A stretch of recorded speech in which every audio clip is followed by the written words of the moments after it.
Alright, I got a big time review coming up right now.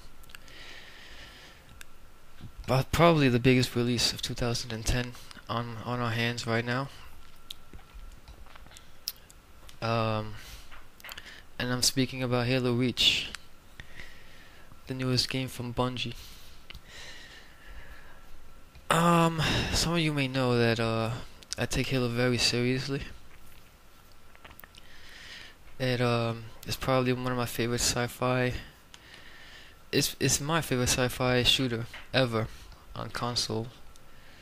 I'm a hardcore fan of this franchise, and I'm very, very critical when it comes to Halo games. I take them very seriously. I've been a fan of this game since 2001.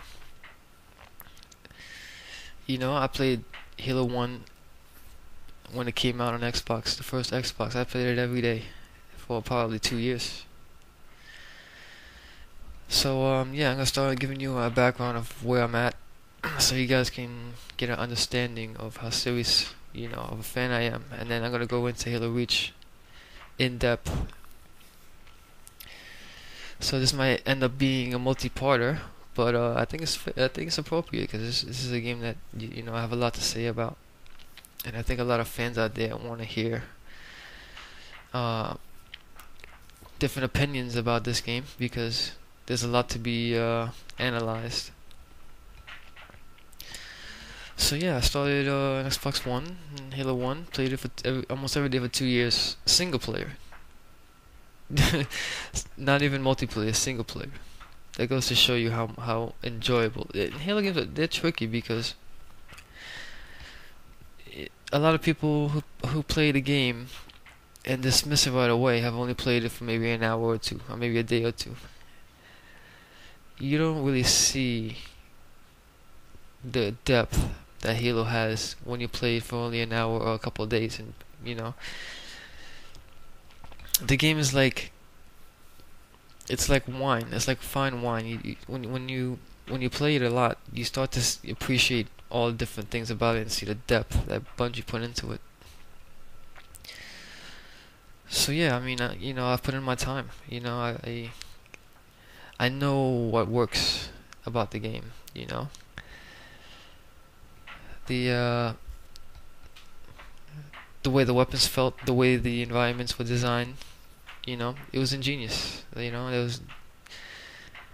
I think part of it had to do with the fact that Bungie understood what needed to be done, and in the post GoldenEye world, they came out with something that was actually better than GoldenEye. So yeah, and then I moved on to Halo 2. Halo 2, probably the biggest, the most hyped. I mean, Halo 2 I consider the second coming because people were hyped beyond. The hype was ridiculous for Halo 2. I can't even put it into words.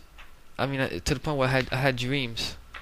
I had dreams about Halo 2 that I was playing it. That is how crazy the hype was. So now Halo 2 came out, and the disappointment was ridiculous. See, the problem was it wasn't a bad game. No, it wasn't a bad game at all. It just it didn't live up to the hype, and the hype that Bungie put behind this thing, it was ridiculous. It wasn't even the fans' fault because Bungie themselves hyped the game. I remember reading stuff on their website, saying, "Oh, this is gonna be Halo 1 times, 1,000, going 100 miles per hour, going, on fire. It's gonna be the craziest." And the fans just went crazy over that. You can't really blame them, especially after seeing what they're capable of for Halo 1.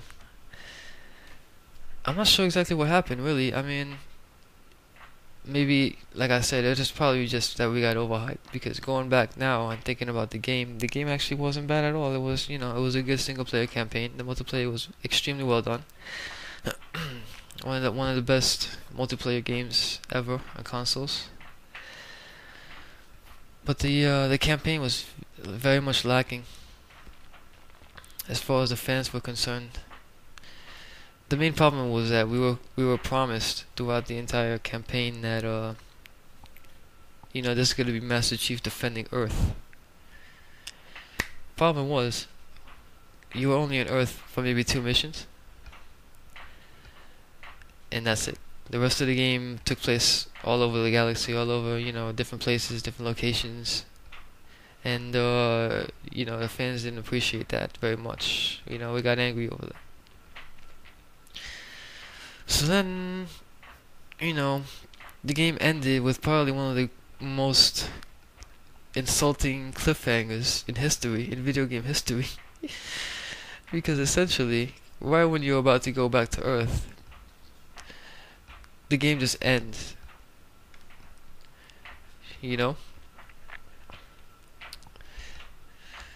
So that really, if it wasn't enough that we got shortchanged for what we were promised, we also got a cliffhanger ending, which the game just ended. So a lot of fans, including myself, we were like, what the hell?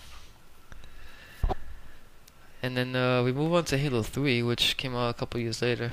Actually, 3 years later, because Halo 2 came out in 2004. So at this point, I'm not too thrilled about Halo 3. I still like the game. I still like the games, but I still had a bad taste in my mouth after Halo 2. So Halo 3 came out. It did a few things that I liked. Bringing back the assault rifle was a big one. A lot of people were disgusted that that was one of the fan favorites that wasn't in Halo 2. Campaign was alright. It wasn't anything really special. Multiplayer was fine, just a rehash of Halo 2. Some improvements here and there. Graphics wise, they bumped it up a couple notches. It basically was Halo 2 in HD. Yeah, and the game wasn't really much to write home about. It kind of burned itself out. So that after all that, that brings us to now, 2010. The prequel to all the Halo games, Halo Reach. Now, those of us who know and have read Halo Reach, it's probably one of the craziest stories that has been told in Halo history. So really, for those who aren't familiar, it basically is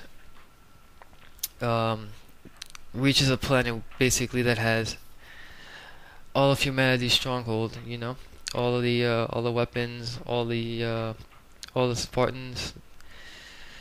There were basically hundreds of them there. So it's an equivalent to the way that the Covenant attacked it was an unexpected attack, like Pearl Harbor was, in American history. That's basically the equivalent of what it was. No one would ever attack Reach. The millions of people there. All the military was there. So the story for that was one of the biggest stories ever in the history of Halo, because it starts off the entire chain of events that leads up to Halo 1. It's so it sits very highly among fans as one of the best stories that has been told. It's a tragedy really, because all the millions of people that the entire planet basically got glassed, which is the equivalent of getting nuked in the Halo universe by the Covenant. So to bring that into a game, it changes the ball game. It changes everything, because now you know what is gonna happen already. You know how crazy the game is gonna be. So, but I think part of the problem was Bungie tried to do a lot, but they